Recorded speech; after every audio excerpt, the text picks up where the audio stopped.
Hello, I'm Ryan, and welcome to Analyze This, Mr. Bond, my channel where I look at the adventures of fictional super spy James Bond 007 and dig for what lies beneath the surface. And today we're going to take a look into the future and consider the impact of IO Interactive's upcoming video game, currently titled Project 007, that will arrive in the next few years, likely ahead of a new James Bond movie, and be the first major cultural reintroduction of the character since Daniel Craig's James Bond died in No Time to Die. That's very significant.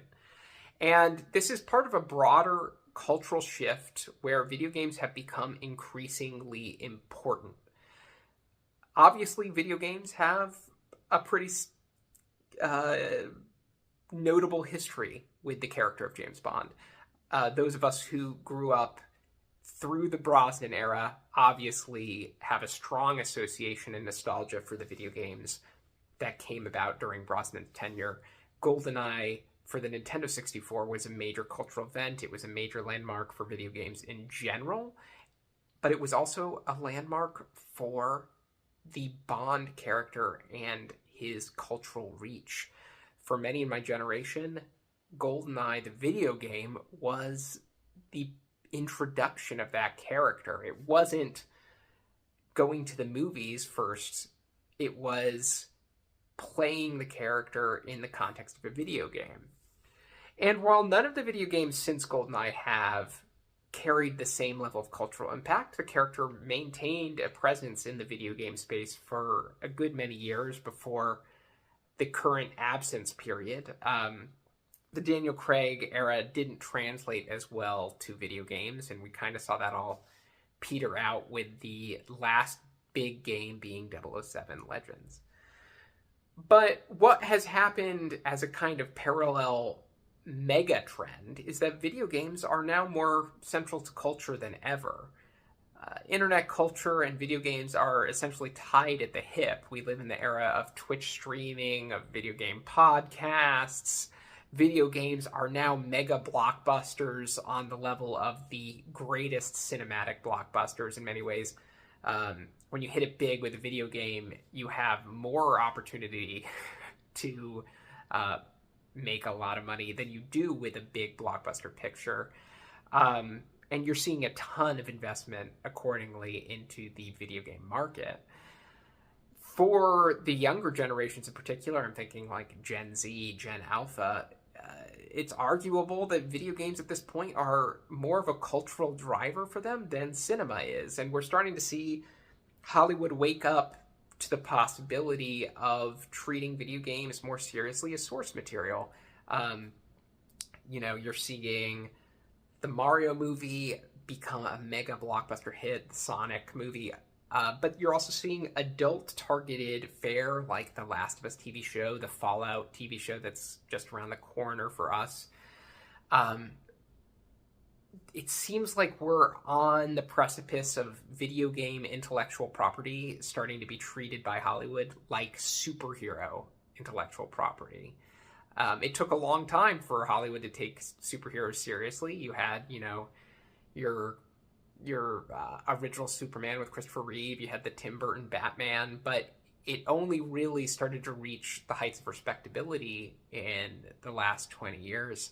It seems like we're about to turn a corner with video games too, and that's tied into the changing tides of the audience, the changing tides of technology and culture.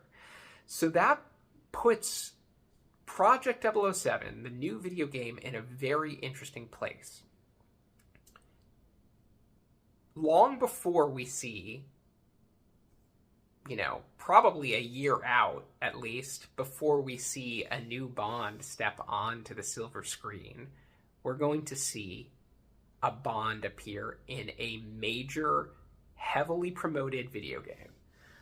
And it's not just any Bond, it's a fully rebooted Bond. This is a Bond character, we've been told, that is going to have no relationship to any of the prior actors who have portrayed the role. So it's going to be a new version of the character, voiced by somebody new. and it's telling a new version of a James Bond origin story. So it's essentially not just introducing the character in a video game. It's actually telling like a full reboot, a full reinvention of the character long before the Eon movies even get there. That's pretty radical. That's kind of potentially really significant if this game takes off, and we have reason to believe it will, because the Hitman series that IO Interactive has done was so excellent and so compatible with what a James Bond game would be. And we have heard that the James Bond game they're working on is probably pulling from that same core architecture in a lot of ways. It's supposedly going to be a third-person game based on what we saw with hiring notices for Project 007. We know it's going to tonally be a bit on the grittier side.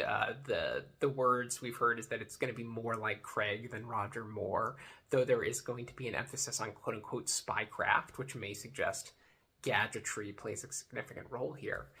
But, you know, it's interesting that we're going to see another origin story so soon after Casino Royale. Casino Royale was not that recent, honestly, as much as it feels like just yesterday to me. 2006 was not that recent as much as I like to think it was. But it's lingered enough in the cultural memory that the idea of the movies doing another origin story would almost seem redundant. But the video games, which are just kind of going to create this parallel universe to the movies, have this real opportunity to come out of the gate and establish a pretty bold new version of the character. That creates a creative challenge for EM Productions if this really takes off well, because then the bar isn't just, oh, we have to reestablish 007 after we killed him off, but we also have to make sure that we're meeting the standards set by a high-profile blockbuster video game series that is unfolding in parallel to us setting up a new cinematic 007 and establishing his adventures in the mind of the general populace. I think that's a significant creative conundrum, and I think it's only going to continue to become a creative conundrum if the character continues to have the life in video games that you think he might. It's not insurmountable. It doesn't. The Arkham City, Arkham Asylum, Arkham City, Arkham Knight trilogy for Batman was a hugely significant version of the character. And those were a trilogy of video games, but that didn't mean that the cinematic version of the character couldn't continue, that we couldn't get the new Robert Pattinson Batman movie and that established that. But it's kind of interesting that the Arkham Asylum video games existed in this limbo between the Christopher Nolan trilogy and the Robert Pattinson Batman. And obviously we had Ben Affleck's Batman in parallel, but I would guarantee you that for a certain set of Batman fans, they look back more fondly on the Arkham Asylum video games than they do on the Ben Affleck Batman portrayals, partially because Ben Affleck's Batman was not really the central focus of any one of his movies. He was kind of a supporting player alongside Superman and the Justice League, but also just because that version of the character, the Arkham Asylum, Arkham City, Arkham Knight video game version of the Batman character, was so tied into a very specific vision for that character. If IO Interactive comes out of the gate with a very strong sense of what a James Bond character can be in the world of, 2024, 2025, EM Productions has quite a task ahead of themselves. And I think it's worth asking the question, as much as we might say, oh, this won't happen, is it ever possible that we would be in a future state where video games are more important to this franchise than movies? And I think you have to entertain that possibility, just in the same way that movies eclipsed Ian Fleming's books. That's a pretty radical notion, but it's worth considering. It's possible that at some point the character's significance will just kind of fade, but this could be a watershed moment for the franchise, and I personally find that very fascinating. Obviously, we don't have a lot to chew on with Project 007. I'm very excited about it. I love a good James Bond video game and have been really starved for that experience. I mean, the last one that I thought really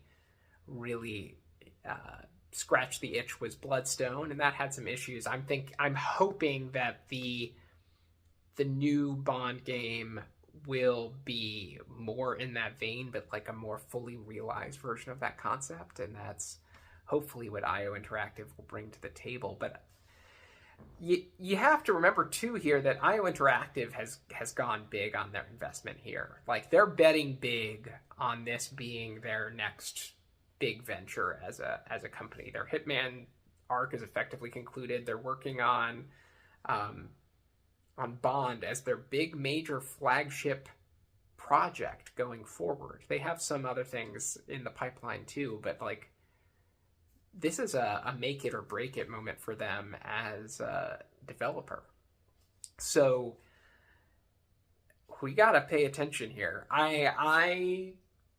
If you're not a video game fan, and I understand that, this probably holds less interest for you, but I think from a broader like cultural analysis standpoint, this is a very interesting juncture for the franchise. So, having said all that, let me know what you think. Let me know if you're looking forward to Project 007 as much as I am. Let me know if you think I'm right about this potential pivot for how the next Bond might play out. I mean, I think, honestly, to caveat my argument a little bit, I think in the long run, I have faith in Eon. I think their cinematic version of 007, who will probably appear on screens in late 2026 or early 2027, will, be a mega event for cinema, and probably hold the crown. But I think there's an off chance here that, if they stumble a little bit out of the gate, this video game, Project 007, whatever it ends up being called, does take the crown. Let me know. Let me know if you buy that at all. And if not, sound off in the comments. Otherwise, thanks for listening to me, and I'll catch you in the next one.